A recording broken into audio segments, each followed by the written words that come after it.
Supreme court से आपराधिक मामलों का मीडिया ट्रायल जो है वो रोकने की बात यहां सुप्रीम कोर्ट की तरफ से कही गई है। आपराधिक केस की कवरेज पर गाइडलाइन बने, मीडिया ट्रायल पर सुप्रीम कोर्ट ने दखल दिया है और ये कहा है कि एमएचए मीडिया ब्रीफिंग का एक मैनुअल बनाए। मीडिया ट्रायल से न्याय प्रशासन प्रभावित हो रहा है और पुलिस में संवेदनशीलता लाना भी जरूरी है। हम सीधा रुख कर रहे हैं हमारे लीगल अफेयर्स एडिटर आशीष भार्गव का। आशीष, बहुत गंभीर टिप्पणियां यहाँ पर की गई हैं सुप्रीम कोर्ट की तरफ से और हम जानते हैं कि इस तरह के कई उदाहरण हैं हमारे सामने जिसमें कई मामलों में मीडिया ट्रायल हुआ है। क्या जानकारी?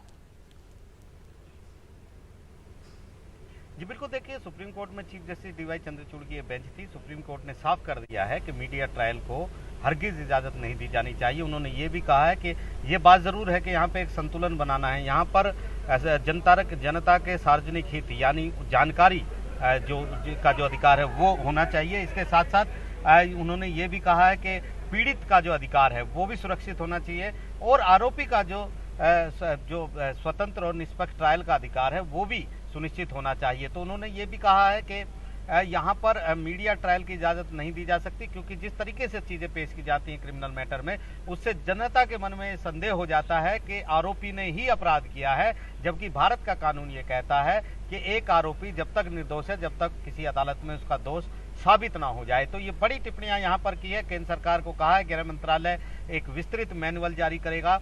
3 महीने का वक्त दिया है। सभी राज्यों के डीजीपी 1 महीने के अंदर अपने सुझाव देंगे। एनएचआरसी से भी सुझाव लिए जा सकते हैं, ये सुप्रीम कोर्ट ने कहा है। और सुप्रीम कोर्ट ने कहा है कि ये बहुत जरूरी है ऐसे मामलों में, आपराधिक मामलों में, कि मीडिया ब्रीफिंग के लिए पुलिस किस स्टेज पर जानकारियां साझा करे, ये तय करना बहुत जरूरी है। क्योंकि जब पेंडिंग ट्रायल अगर किसी मामले में जिस तरह से मीडिया में खबरें आती हैं उससे संदेह उत्पन्न होता है, पीड़ितों की निजता और भी प्रभावित होती है। बहुत सारे इशू हैं और ऐसे में मीडिया ट्रायल की इजाजत नहीं दी जा सकती। तो बड़ा कदम सुप्रीम कोर्ट का यहाँ पर है। सुप्रीम कोर्ट ने सीधे सीधे बोल दिया है कि 3 महीने के भीतर कोई मैनुअल जारी किया जाए और उसके बाद सुप्रीम कोर्ट जनवरी के दूसरे हफ्ते में इस मामले की सुनवाई करेगा। जी आशीष, यहाँ पर महत्वपूर्ण ये भी है कि सुप्रीम कोर्ट ने यहाँ पर ये भी कहा है कि एक तरफ तो लोगों को सूचना हासिल करने का अधिकार है, लेकिन ये भी ध्यान दिया जाना चाहिए कि अहम सबूतों का खुलासा अगर हो जाता है इस तरह के मीडिया ट्रायल से तो वो भी जांच को प्रभावित करता है। जी बिल्कुल, देखिए उन्होंने कहा है कि ये बहुत सारे मामले हैं। इसमें एक मामला उन्होंने कहा कि मीडिया का सूचना देने का अधिकार है, दूसरा जनता को जानकारी लेने का अधिकार है। ये सही बात है, सार्वजनिक हित है। लेकिन इसके साथ साथ जो मौलिक अधिकार हैं उसमें और भी बहुत सारे हैं। पीड़ित का भी मौलिक अधिकार है, आरोपी का मौलिक अधिकार है कि उसको स्वतंत्र और निष्पक्ष ट्रायल मिले, किसी भी तरीके से उसके जो ट्रायल है उसमें कोई दखल ना हो। इसके साथ साथ जो सबूत आते हैं वो इस तरह बाहर आते हैं तो ट्रायल पे इफेक्ट पड़ता है। तो यहाँ पर वो ये बताने की कोशिश कर रहे हैं कि मीडिया ट्रायल जब चलता है तो उससे जो है वो सभी के मौलिक अधिकारों का कहीं ना कहीं किसी तरीके से उल्लंघन होता है। तो यहाँ पर एक मैनुअल होना चाहिए पुलिस ब्रीफिंग के लिए कि पुलिस किस हद तक मीडिया को किसी क्रिमिनल केस में जानकारी दे सकती है।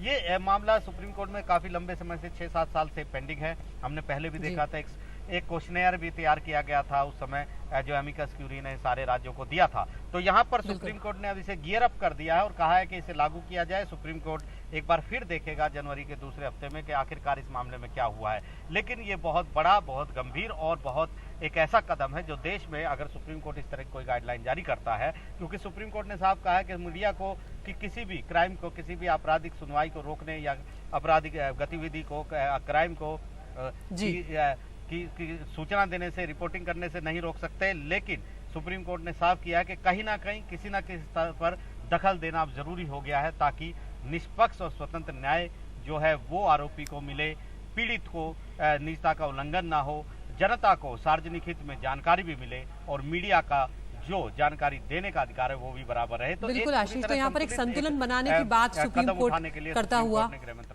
नजर आ रहा है। बिल्कुल आशीष, तो यहाँ पर क्रिमिनल केस जो है उनके मीडिया ट्रायल को रोकने की बात सुप्रीम कोर्ट ने कही और कहा है कि एमएचए को एक यहाँ पर मीडिया ब्रीफिंग का मैनुअल बनाना चाहिए, क्योंकि इससे न्याय प्रशासन जो है वो भी प्रभावित होता है। बहुत शुक्रिया आशीष इस तमाम जानकारी के लिए।